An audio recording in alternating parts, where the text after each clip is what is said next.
Selamat pagi sahabat tani, sekarang tanggal 10 Agustus ya. Nah, saya akan membagikan tips cara menanam kacang hijau ya, yang paling gampang dan paling mudah. Nah, untuk menanam kacang hijau sebaiknya dilakukan jika di sini ya, itu sebelum pertengahan Agustus ya. Dikarenakan nanti untuk hitungan panen itu pasti akan bisa tercukupi ya waktunya, atau waktunya itu bisa sampai panen ya sebelum musim hujan tiba. Nah, biasanya jika kita menanam tanaman kacang hijau lebih dari bulan Agustus atau di bulan Agustus akhir, biasanya hasil panennya itu kurang. Itu pengalaman yang biasa saya alami ya, atau biasa orang-orang yang di sini perkirakan akan mengalami penurunan hasil panen. Nah, untuk sahabat tani yang ingin menanam kacang hijau bisa melakukannya sekarang ya, setelah menonton video ini. Dan saya ada tips yang cukup menarik ya, cara menanam kacang hijau yang cepat dan mudah ya, dan dijamin pasti benihnya itu tumbuh semua.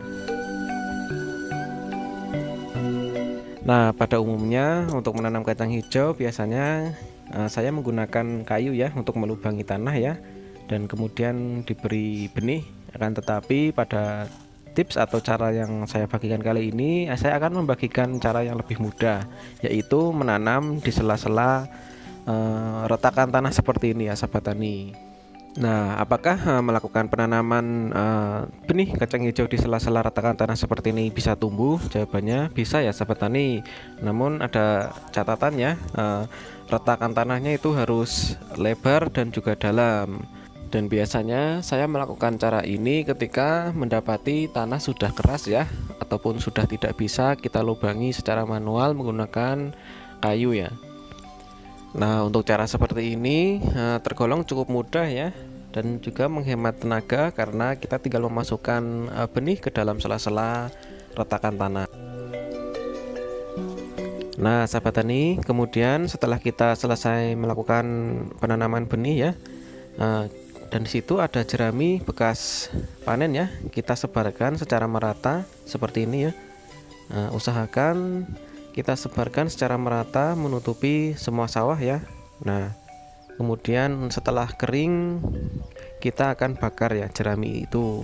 Nah, pembakaran jerami ini bertujuan ya agar gulma itu bisa mati ya, dan juga nanti sisa pembakaran dari abu jerami bisa menjadi pupuk alami untuk kacang hijau itu sendiri. Dan untuk pembakaran jerami ya sahabat tani, perlu diperhatikan itu maksimal 3 hari. Biasanya tanaman kacang hijau atau benih kacang hijau bisa tumbuh setelah 3 hari setelah kita tanam. Jadi alangkah baiknya kita melakukan pembakaran maksimal itu 3 hari setelah kita melakukan penanaman. Nah, bagaimana? Cukup mudah bukan? Hanya seperti itu saja isi video dari saya ya, karena memang untuk menanam kacang hijau itu memang tidak sulit ya. Nah, tunggu apa lagi? Silahkan tanam kacang hijau sebelum tanggal 15 Agustus ya. Jangan sampai telat ya sahabat tani.